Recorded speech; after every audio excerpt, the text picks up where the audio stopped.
यो ब्याङ्कमा मैले जस्तो अब म बाहिर बसेर पनि एभरेस्ट ब्याङ्कको सम्बन्धमा अथवा एभरेस्ट ब्याङ्क के हो भन्ने कुरा त मैले धेरथोर जानेकै थिएँ होइन। किनभने योभन्दा अगाडिका सिओहरू धेरै सिओहरूसँग मेरो इन्टरेक्ट भइरहन्थ्यो रहेको थियो भनौँ न। त्यो हिसाबले पनि धेरै नजिकबाट र उहाँहरूसँग चाहिँ नजिकबाट मैले चाहिँ त भनौँ न सम्पर्क राख्ने कुरा गर्ने मौका चाहिँ जुन बेला हाम्रो एभरेस्ट ब्याङ्क र लक्ष्मी ब्याङ्कको मर्जरको समयमा त्यो समयमा पनि चाहिँ उहाँहरूसँग धेरै इन्टरेक्सन हुन्थ्यो र त्यही समयमा त्यही क्रममा यो ब्याङ्कको भनौँ न भित्री अलिकति ब्यालेन्स सिटहरू भनौँ यो गर्ने आधार नम्बर्सहरू अध्ययन गर्ने मौका पाएको थिएँ र ब्याङ्क स्ट्रङ छ। यसको सबल पक्ष भनेको त एउटा त यो जुन चाहिँ के अरे यो हाम्रो जोइन्ट भेन्चर पार्टनरसिप छ त्यो एउटा चाहिँ सबल पक्ष स्ट्रङ पोइन्ट भनेको त्यो पनि भयो। किनभने एभरेस्ट ब्याङ्क आफैमा आजको दिनमा हेर्ने हो भने चाहिँ second largest bank in India होइन। लगभग झन्डै 14,000 शाखा सञ्चालनमा छ र यी सबै शाखाहरू मार्फत चाहिँ भनौँ न एभरेस्ट ब्याङ्कको जोइन्ट भेन्चर पार्टनर रूपमा हामीले कारोबार गर्न सक्छौँ। त्यो एडभान्टेज आजको दिनमा चाहिँ किनभने इन्डियासँग हाम्रो धेरै नजिकको नाता पनि भयो होइन यो रेमिटेन्समा।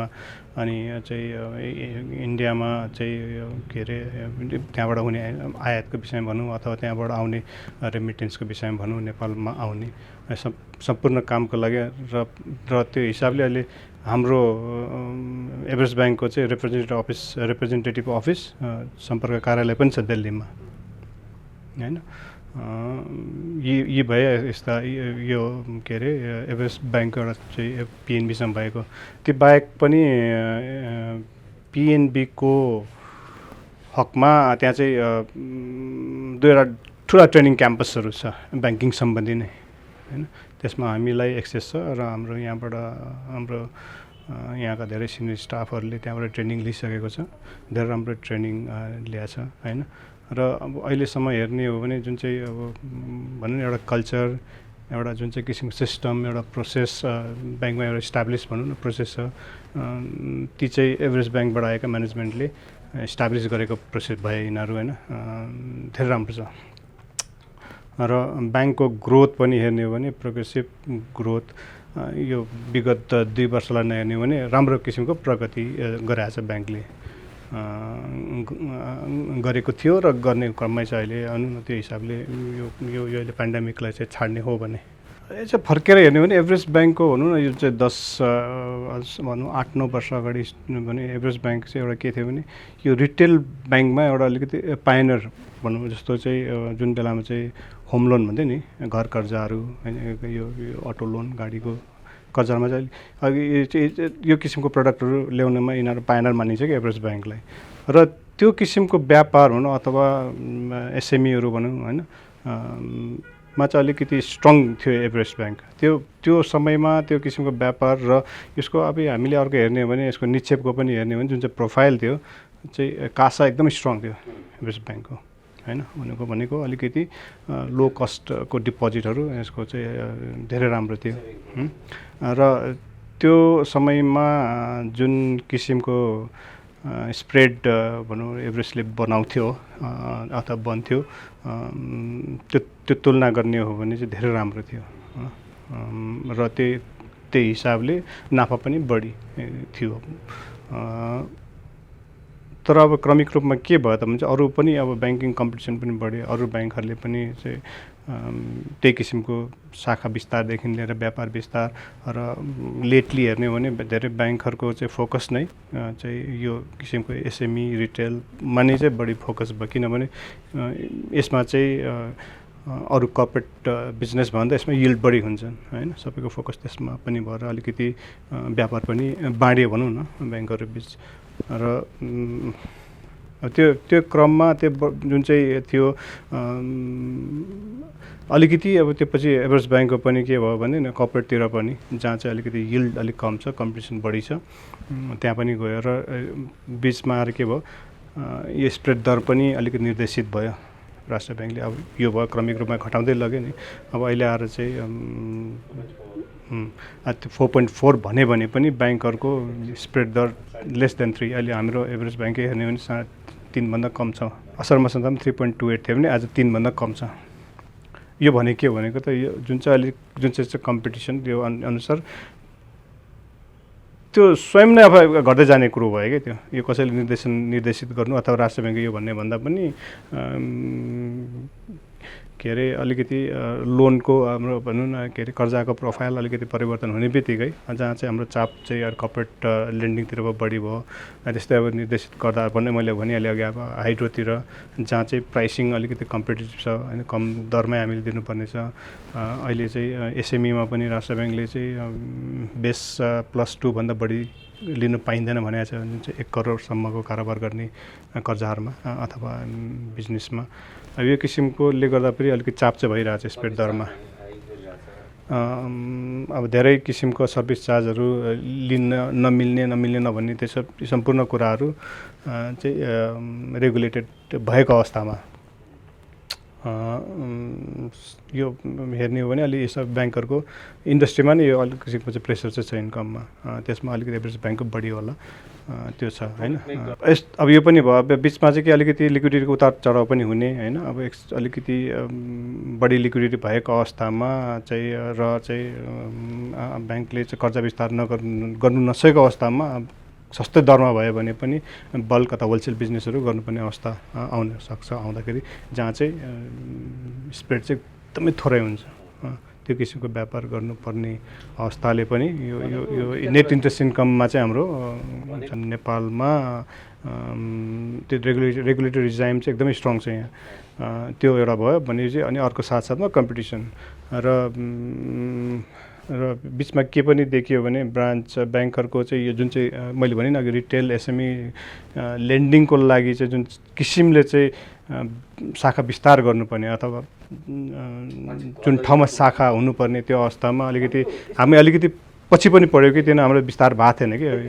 र कुनै पनि ग्राहकलाई अब नजिकमा भएको ब्याङ्क छोडेर अलिकति टाढोमा किन जाने, अनलेस त्यो टाढामा भएको ब्याङ्कले चाहिँ अरूभन्दा धेरै सस्तोमा कर्जा दिने, बढी ब्याज दिने निक्षेपमा हो भने चाहिँ भनौँ न त्यो खर्च आफ्नो धान्ने हो त्यो त्यति टाढोसम्म पुग्ने आफूलाई चाहिँ कुनै किसिमको मोटिभेसनल फ्याक्टर्स भइन्जेलसम्म त्यहाँ जाने भयो होइन। मतलब जहाँ नजिक छ जहाँ पाएको पर्छ त्यहाँ सहज हुन्छ। फेरि अहिले के छ भने ग्राहकहरूलाई पनि यो बेसिक ब्याङ्किङको लागि चाहिँ भनौँ न यही ब्याङ्कमा जानुपर्छ भन्ने छैन नि। अब एक त मोबाइल ब्याङ्किङ छ, यो डिजिटल ब्याङ्किङ, यो सबै चाहिँ घरै बसी पनि अब कारोबार गर्न सक्ने अवस्था आइसकेकोमा चाहिँ हुन त अब त्यसलाई त्यो चाहिँ एउटा त्यो हो नि त, किन शाखा किन विस्तार गर्नु पऱ्यो भन्ने पनि होला। तर अझै पनि आजको चाहिँ हामीलाई चाहिँ डिपोजिट मोबिलाइज गर्नलाई अथवा कर्जा विस्तार गर्नलाई चाहिँ शाखाको चाहिँ यो विशेष गरेर एसएमई रिटेल लोन्सको लागि चाहिँ शाखा चाहिँ चाहिन्छ हामीलाई नजिकमा जहाँ चाहिँ छ, जहाँ बजार छ त्यहाँ शाखा चाहिँ चाहिन्छ। मैले अब यो समयमा आएर मैले भनौँ न बुझ्दाखेरि मैले के पाएँ भने यहाँ एभरेजमा भनौँ म्यानेजमेन्ट अथवा बोर्डमा चाहिँ त्यो किसिमको एग्रेसन त्यो लिएर चाहिँ विस्तार गर्ने अथवा हामी यो पोजिसनमा हुने यो भन्नेमा चाहिँ मैले त्यो पटक्कै छैन। ब्याङ्कको के छ भने चाहिँ ग्रेजुअल्ली चाहिँ ग्रो गर्ने हो र जुन किसिमको प्रुडेन्ट ब्याङ्किङ गर्ने हो, प्रुडेन्ट ब्याङ्किङ गर्ने हो र चाहिँ भन्नु छैन यो चाहिँ खराब कर्जाको दर कम राख्ने भनेको। त्यो भनेको अब अलिकति मेबी लिल कन्जर्भेटिभ होइन, त्यो किसिमको चाहिँ ग्रोथ हो, अलिकति स्लो हुन्छ तर चाहिँ विथ प्रुडेन्ट ब्याङ्किङमा चाहिँ विश्वास राख्ने ब्याङ्क भएको हिसाबले चाहिँ यो त्यो कम्पिटिसनमा यो दौड भनौँ नम्बरको दौडमा त्यति मैले देखिनँ। त्यो भन्दैमा ब्याङ्क चाहिँ यो व्यापार विस्तार अथवा ग्रो गर्ने कुरामा अर्ग्यानिक ग्रोथ त ब्याङ्कले नेचुरल त्यो त भइ नै रहेछ होइन। सायद त्यो दर चाहिँ कम होला अथवा त्यो क्रम भनौँ न अरूको हिसाबले अलिकति कम होला, कम भए पनि ब्याङ्कको ग्रोथ त छ। त्यो बाहेक पनि ब्याङ्कले चाहिँ मर्जरको लागि प्रयास नगरेको होइन। धेरै ब्याङ्कसँग कुरो भएको एभरेज ब्याङ्कको सायद केही कारणवश विविध कारणले भएन, त्यो छुट्टै कुरा हो। तर त्यो इनअर्ग्यानिक ग्रोथको लागि पनि प्रयास नगरे होइन, गरे हो होइन। यहाँ कुरा चाहिँ सबै कुरा त्यति सहज नभएको थियो कि एउटा जोइन्ट भेन्चर जुन चाहिँ छ पिएनबीको पनि हो, किनभने उनीहरूको यो यस्तो किसिमको के अरे यो एक्विजिसन मर्जरको कुरामा केही एप्रुभलहरूको विषय उठ्छ क्या यहाँनिर। अब आरबिआई त्यहाँको रेगुलेटरी अनि त्यहाँको फाइनेन्स मिनिस्ट्रीसँग लिनुपर्ने, त्यसले गर्दा पनि केही ढिलाइ हुने अथवा त्यो हुन्छ नि एप्रुभल प्रोसेस, अब जुन रफ्तारमा बढ्नुपर्ने त्यो नभए हुनसक्छ। तर नभएको भन्ने चाहिँ होइन, प्रयास चाहिँ भएको हो।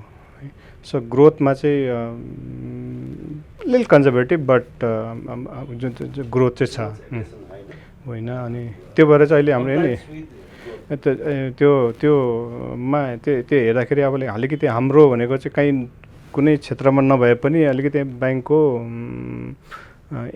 यो जुन चाहिँ एनपिएल छ, नन पर्फर्मिङ लोन्सको चाहिँ जुन चाहिँ दर छ त्यो चाहिँ धेरै कम छ, मच बिलो 1 0.12 अहिले 0.2 भनौँ न, त्यो भनेको धेरै कम हो कि। तर bank is in the business of managing risk होइन। रिस्क म्यानेज गरेर ब्याङ्कले चाहिँ नाफा कमाउने हो होइन। रिस्क भनेर एभर्टै हुनु पऱ्यो, रिस्क कम्प्लिटली नगर्ने भन्ने होइन, तर पनि क्यालकुलेटेड रिस्क हुन्छ होइन। अब हामीले ब्याङ्कले गरिरहेको छ, सबैले गर्नुपर्छ। तर त्यो किसिमको एग्रेसिभ लोनहरू छ, त्यो कुराहरू ओभरलुक गर्ने, कम्प्लायन्सलाई ओभरलुक गरेर गर्ने भन्ने कुरोहरूमा चाहिँ छैन। त्यो मेरो अपोइन्टमेन्ट गर्दाखेरिको शर्तहरूमा यो चाहिँ टर्म्स अफ रेफरेन्स कुनै किसिमको म्यान्डेटलाई हुन्छ न्युमेरिकलाई यति पुऱ्याउनुपर्छ, यतिको डिभिडेन्ड यो भन्ने यावत कुराहरू त्यस्तोहरू कुनै पनि छैन होइन। त्यो हिसाबले त्यो यो इभन भनौँ न हामी यो पोजिसनमा थियौँ, हामी यो पोजिसनमा यति वर्षभित्र पुग्ने भन्ने त्यो छैन। तर इन्टरनली के भनेदेखि यस हो, स्टेक होल्डरको इन्ट्रेस्टको लागि हामीले काम गर्ने हो होइन। उहाँहरूलाई दिने डिभिडेन्ड एउटा सेफ किसिमको, रिजनेबल किसिमको रिटर्न हामीले दिनुपर्छ भन्ने कुरामा हामी सजग छौँ र त्यो अनुसारको हामी काम गर्नुपर्छ। र ग्रोथको हिसाबले हेर्ने हो भने हामीले चाहनु न यो लास्ट के अरे यो लास्ट क्वार्टरमा गएको वर्षको लास्ट क्वार्टर हेर्ने र यो फर्स्ट क्वार्टरमा हेर्ने भने हाम्रो ग्रोथ राम्रै छ। इन्डस्ट्री एभरेजमा पनि ठिकै छ हाम्रो होइन, त्यो त्यस्तो पछाडि छैन। र एउटा मोमेन्टम थियो, त्यही मोमेन्टम हामीले चाहिँ क्यारी गर्ने र एउटा सर्टेन प्रोजेक्सन हामीले गरेको थियौँ। तर अब त्यो भन्दै फेरि यो किसिमको अलिक तरलतामा अलिकति एउटा भनौँ न एउटा ब्रेक लाग्यो, तरलताको कारणले यो त्यो मोमेन्टम हामीले क्यारी गर्नु सकेका छैनौँ। तर स्थिति अब हामीले सधैँ यस्तै रहन्छ, यही नै हुन्छ होइन भन्ने पनि होइन। केही समयपछि सहज होला। अहिले केही कारणले चाहिँ अलिक लिक्विडिटी देखिन्छन्। अब यो के पनि भयो भने गएको आर्थिक वर्षमा अथवा यो प्रथम यो आर्थिक वर्षको प्रथम क्वार्टरमा पनि राष्ट्र ब्याङ्कले प्रक्षेपण गरेको भन्दा पनि केही अलिकति एग्रेसिभ ग्रोथहरू कतिवटा ब्याङ्कहरूमा देखिन्छन् होइन, देखिन्छन्। यस्तो कारणले गर्दा पनि सायद यो ब्याङ्क हामीले आफ्नो हिसाबले जुन चाहिँ हुन्छ नि एउटा तरलता यो हुन्छ यो रहन्छ भनेर चाहिँ सायद प्रक्षेपण गर्नु नसकेको हो कि त्यो अलिकति हाम्रो कमजोरी देखियो हो कि। र अहिले आएर त अलिकति रेगुलेटरी जुन चाहिँ चेन्ज पनि भयो भनौँ, सिसिडीलाई सिटी पनि गर्यो, त्यसले पनि केही चाहिँ प्रेसर दिएको छ ब्याङ्कहरूलाई होइन, अथवा लिक्विडिटीमा चाप बढाएको छ। अब किनभने अहिले भएर त ब्याङ्कको जसको चाहिँ भनौँ एउटा स्ट्रङ क्यापिटल प्लस रिजर्भ भएको अवस्थामा पनि हामीले चाहिँ अब केही गर्नु सकेनौँ। त्यो फेरि पनि दोहोऱ्याउँ, यस एउटा प्रतिफल चाहिँ जुन चाहिँ छ उहाँले चाहेको जस्तो एउटा एभरेज हामीले दिनु सक्ने, चाहेको भन्नाले अब रिजनेबल किसिमको रिटर्न चाहिँ हामीले दिनुपर्छ भन्ने त्यो हो। र त्यसको बावजुद फेरि यो हाम्रो एनपिएललाई पनि चाहिँ जुन चाहिँ छ त्यो पनि त कायम राख्नु पऱ्यो नि। त्यसलाई बिर्सेर यता हामीले सबै फेरि व्यापार विस्तार गर्ने भन्ने पनि होइन होइन। त्यसलाई पनि ध्यान दिएर यो किसिमको चाहिँ कन्ट्रोल्ड भनौँ इन्भाइरोमेन्ट अथवा त्यो विथ कम्प्लायन्स हामीले ग्रो चाहिँ गर्नुपर्ने छ। र चाहिँ त्यही क्रममा त्यही नै ग्रो भइरहेछ। अघि पनि भनिहालेँ मैले, अब जुन चाहिँ जहाँ चाहिँ हाम्रो चाहिँ भनौँ न एउटा स्ट्रेन्थ थियो अथवा हामी पाइनर भनेर मानिन्थ्यो भने त्यहाँ चाहिँ अलिकति कमी छौँ। र तर त्यसको बावजुद पनि आज पनि हामी स्ट्रङ छौँ। हाम्रो एसएमई र चाहिँ रिटेल हेर्ने भने लगभग झन्डै 50-50 छ होइन। त्यो चाहिँ हाम्रो लक्ष्य भनेको रिटेल एसएमई बढी हुनु पऱ्यो होइन, यो इट कुड बी 60-40 अर 55-45 त्यो लक्ष्य एउटा। त्यही उसको लागि हामीले अलिक शाखा विस्तार पनि विचार गरेका छौँ र अब चाँडै नै हामी 15-20वटा यो आर्थिक वर्षमा कमसेकम 20-25वटा शाखा चाहिँ हामी विस्तार गर्ने सङ्ख्या हाम्रो झन्डै 130-131 पुग्छ सङ्ख्या। 106 25वटा गऱ्यो भने अब भनौँ न 130-131। अहिले हामीले खोल्ने लागेको चाहिँ अथवा एप्रुभल लिएर शाखा नै चाहिँ भनौँ न त्यो चाहिने हाम्रो रिनोभेसनहरू भइरहेको फिटआउटहरू भइरहेको चाहिँ त्यो भनेको झन्डै 12-13वटा चाहिँ भइरहेछन् र अरू पनि हामीले चाहिँ फिजिबिलिटी स्टडी भइरहेछ। विशेष गरेर एसएमई एन्ड रिटेल लोनको लागि चाहिँ शाखा बढाउनु पर्छ भन्ने हामी निष्कर्ष एउटा त्यो हो होइन, त्यो हिसाबले हामी बढाउँदैछौँ। अनि अलिकति हाम्रो फोकस भनेको चाहिँ एट द सेम टाइम हामीले के पनि गरिरहेको छौँ भने अलिकति ध्यान नपुगेको चाहिँ यो के भन्छ हाम्रो डिजिटल ब्याङ्किङ होइन, हाम्रो इन्टरनल पनि सिस्टमहरू के अरे प्रोसेसर अटोमेट गर्ने अलिकति आर्काइक छ अलिकति प्रोसेसहरू अझै पनि होइन, त्यसलाई अलिकति सुधार ल्याउनु पर्ने। किनभने जुन किसिमको भोल्युम हामीले रिटेलमा सोच लगाएको छौँ होइन, रिटेल अथवा एसएमईमा सोच राखेको छौँ, त्यसको लागि चाहिँ हाम्रो इन्टरनल प्रोसेस पनि एकदम स्ट्रङ हुनुपर्ने आवश्यकता हुन्छ र त्यसतर्फ हामीले लगानी गर्ने हामीले सोच राखेर यसमा यो किसिमको इम्प्रुभमेन्ट ल्याउने। किनभने भोलि आएर हाम्रो छुट्टै पहिचान भनेको चाहिँ के हुनसक्छ, सबै कुरा सबै चाहिँ भनौँ न इक्वल भयो भने भोलिको अवस्थामा सबैको रेट त्यही छ सबै छ भएको अवस्थामा हामीहरूको पहिचान अलिकति फरक गर्ने भनेको हुनसक्छ सर्भिस होइन, त्यसतर्फ हामीले विशेष ध्यान पुऱ्याउँदैछ। त्यसमा यो एउटा चाहिँ एउटा एक्सपिरियन्स एउटा कस्टमरलाई अनुभव हुन्छ नि, एउटा चाहिँ वाउ भन्ने किसिमको अनुभव दिनु सक्ने अवस्थामा हामीले चाहिँ पुग्नु पऱ्यो क्या। ब्याङ्क भनेको स्थिति त्यो हुनु पऱ्यो भनेको मतलब चाहिँ एउटा हाम्रो एउटा कुनै सर्भिस उपभोग गरेपछि त्यो कस्टमरले कमसेकम 10वटा कस्टमर रिफर गरिदिने किसिमको भित्री मनबाट लागेर उसले रिफर त्यसको लागि त्यसको लागि हामीले इन्टरनल हाम्रो भएको अहिलेको प्रोसेसरलाई कसरी सुधार ल्याउने, कसरी अटोमेट गर्ने भन्नेतर्फ हाम्रो ध्यान गरिरहेको छ। यसमा हामीले विभिन्न किसिमको चाहिँ अहिले मार्केटमा अभाइलेबलहरू प्रोसेसहरू अथवा यो अटोमेटेड प्रोसेसहरू हामीले चाहिँ अध्ययन गरिरहेको छौँ कि होइन। क्यास डिपोजिटदेखि लिएर भनौँ डिपोजिट कर्जाको चाहिँ भनौँ कस्टमरले चाहिँ के अरे कर्जाको माग गरेपछि उसलाई चाहिँ ग्यारेन्टिड सर्भिसले यति दिनमा चाहिँ कर्जा उपलब्ध हुन्छ भन्ने किसिमको ग्यारेन्टिड हामीले कन्फिडेन्टली भन्नु सकौँ। कुनै पनि शाखा भनौँ अहिले भनौँ हाम्रो मैले आज 106 छ भने भोलि 130 होला, पछि 40-50 पछि कुनै पनि शाखामा गयो भने सेम किसिम कन्सिस्टेन्ट किसिमको सर्भिस कस्टमरले पाउनु पऱ्यो। त्यो काठमाडौँमा होस् अथवा जुम्लामा होस् हुम्लामा होस् जहाँ भए पनि उसले सबै सम्पूर्ण ग्राहकले त्यही किसिमको एक किसिमको एउटा कन्सिस्टेन्ट सर्भिस कस्टमरले प्राप्त गर्न सक्नु पऱ्यो। डिजिटल ब्याङ्किङ मात्रै होइन, डिजिटल सबै कुरा डिजिटल ब्याङ्किङबाट मात्रै पनि सम्भव हुन्न। डिजिटल ब्याङ्किङबाट सर्टेन कुराहरू ब्याङ्क टु ब्याङ्क पेमेन्ट होला होइन, सर्टेन के अरे भेन्डर पर्चेसहरू होला, मर्चेन्टलाई पेमेन्ट होला होइन, यो तर के अरे कस्टमरसँग हुनुपर्ने सर्टेन यो कति रेगुलेटरी भनौँ अथवा हाम्रो लिगल सिस्टमले पनि कस्टमर ब्रान्चमा आउनुपर्ने अवस्था पनि छ नि त होइन। कोल्याट्रल भनौँ मोर्टगेज गर्ने कुरादेखि लिएर होइन, त्यो डिपेन्डेन्सी त छ नि, भिजिट गर्नुपर्ने त्यो अवस्था बाहेक अरू सम्पूर्ण कुरा चाहिँ घरै बसी गर्नु पऱ्यो भनौँ न। एप्लाई गर्नुलाई पनि ब्याङ्कमा आउनु नपरोस्, कस्टमरले चाहिँ सबै कुरा अनलाइन एप्लाई गर्न सकोस्। एकाउन्ट खाता खोल्नेदेखि कर्जा मागदेखि लिएर क्रेडिट कार्ड डेबिट कार्ड कस्टमरहरूलाई अझ पनि चाहिँ ब्याङ्कमा नगई त्यो रिक्वेस्ट ब्याङ्क म्यानेजरसँग इन पर्सन कुरा नगर्नेसम्म त्यो कन्फिडेन्ट नहुने कि एउटा कुनै कम्प्युटर अथवा मोबाइलबाट चाहिँ एप्लाई गर्दा के हो पुग्यो कि पुगेन, पुग्छ कि पुग्दैन भन्ने कुराहरू। तर कस्टमरहरूले क्लाइन्टहरूले चाहिँ एप्लाई गरिसकेपछि ब्याङ्कहरूले पनि त्यही किसिमले चाहिँ कस्टमरलाई रेस्पोन्स दिनु सकेको छैन। अनलाइनबाट यसलाई यो भयो, यो किसिमले हुन्छ, अब यो भयो, अब यो पछि यो भन्ने कुरा चाहिँ हामीले कस्टमरलाई पनि कन्फिडेन्टली दिनु सकेका छैनौँ अथवा भन्न सकेका छैनौँ। र त्यो किसिमको भोलि चाहिँ हामीले त्यो लेभलको कन्फिडेन्स कस्टमरमा पनि र ब्याङ्कमा पनि एफिसियन्ट सर्भिसहरू भनौँ न सर्भिस हामीले दिन सकौँ ब्याङ्कमा। अझ होलसेल लेन्डिङ अथवा चाहिँ कर्पोरेट क्लाइन्टको लागि चाहिँ हामीले टार्गेट गर्ने बिजनेसमा किन त्यो त भोल्युम बिजनेस होइन। अहिले मैले 100वटा रिटेल कस्टमर दिने एउटै कर्पोरेट क्लाइन्ट दिन सक्छु, त्यो सहज छ नि र त्यसमा यिल्ड कम छ भने मेरो रिटर्न कम छ र कस्टमरको पहुँच पनि कम हुने हो मेरो हैन। एउटा क्लाइन्ट र मैले सहीजनासँग गर्दाखेरि चाहिँ के हुन्छ, मलाई क्रस सेल गर्नु सहज भयो। मैले बढी क्रेडिट कार्ड सेल गर्न सक्छु, मैले डेबिट कार्ड सेल गर्न सक्छु, मैले डिजिटल ब्याङ्किङ मोबाइल ब्याङ्किङ बढी सेल गर्न सक्छु, अरू एन्सिलरी मैले भनौँ न यो किसिमको यावत मेरो अरू फी इन्कम मेरो बढाउन सक्छु मैले हैन। त्यो हिसाबले पनि अलिकति रिटेल ब्याङ्किङ अथवा एट द सेम टाइम मेरो यिल्ड पनि बढ्ने भयो। शाखा विस्तार त्योपट्टि हो कि अलिकति भनेको मेरो कर्जाको प्रोफाइल जुन चाहिँ किसिमको छ त्यसमा यो रिटेल एसएमईको चाहिँ भाग बढी हुनु पर्यो, अझ बढाउने। मिडियम टर्म अथवा लङ टर्म, अलिकति लङ टर्म भनेको चाहिँ एगेन फेरि हामीले आफ्नो के अरे यो गुमेको जुन चाहिँ हाम्रो चाहिँ भनौँ न एउटा पोजिसन थियो एउटा त्यो पुर्याउने लक्ष्य छ हाम्रो, पुर्याउनु पर्छ हामी। होइन त्यही छ, त्यसको लागि अलिकति फर्केर जाँदा हाम्रो बिचमा के कमी कमजोरी भयो, के भयो, हामी किन पछाडि पऱ्यौँ भन्ने त्यसतर्फ पनि हामी ध्यान दिइरहेछौँ होइन।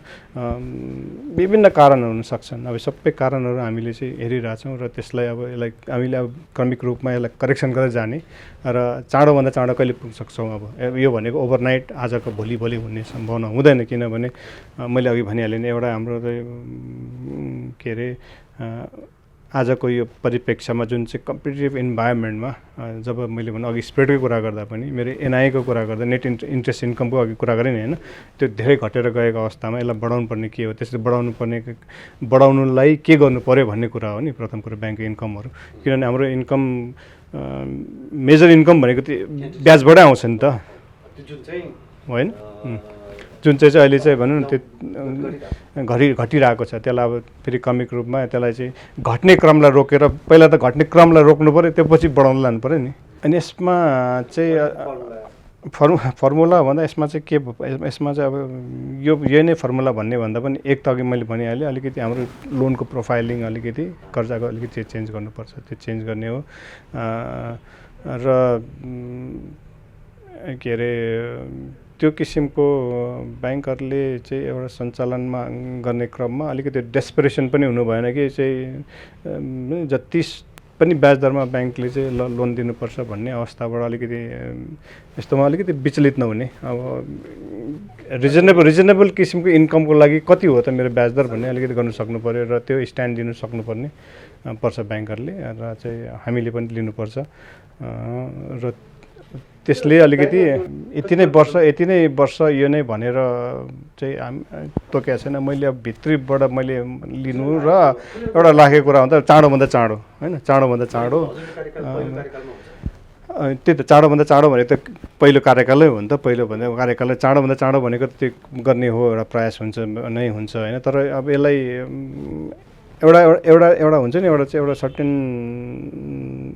के भन्छ यो एउटाले क्रम पक्रियो भने अथवा एउटा चाहिँ मोमेन्टम यसले चाहिँ पक्रियो भने त्यो स्वयं हुन्छ। त्यसलाई चाहिँ अलिकति त्यो मोमेन्टम भनेको एउटा स्पिड जुन चाहिँ लिनुपर्ने हुन्छ, जुन चाहिँ हुनुपर्छ, त्यसलाई चाहिँ यो अलिकति भित्रीभन्दा अलिकति बाह्य कुराले पनि चाहिँ यसमा डिपेन्ड छ क्या। धेरै कुराहरू चाहिँ डिपेन्ड गर्छ नि त। भनौँ न मैले अघि नै भनिहालेँ नि, जुन मोमेन्टममा हामी थियौँ नि यो लास्ट क्वार्टरदेखि र अहिलेको जुन चाहिँ किसिमले जुन किसिमको मोमेन्टम हामीले ल्याएको थियौँ गरेको थियो, त्यो झट्टै अलिकति फेरि बिचमा चाहिँ त्यो स्लो डाउन हुने अवस्थामा पुग्यो कि यो चाहिँ अब यसलाई बाह्य कारणले नै भन्दा यो त हाम्रो भन्दा पनि बाहिर कारण अहिले चाहिँ यो चाहिँ परह्याप्स बियोन्ड आवर कन्ट्रोल त्यो अवस्थामा छौँ भने अरू सबै कुराले साथ दिएको अवस्थामा र चाहिँ यतिभित्र भनेर अब सर्टेन प्रोजेक्सन हामीले गरेका छौँ त्यो गरेको हिसाबले सर्टेन कुराहरू अब हामीले पनि सोच बनाएपछि बोर्डमा डिस्कस हामीले गर्ने हो होइन। तर बोर्डमा चाहिँ बारम्बार के हुन्छ भने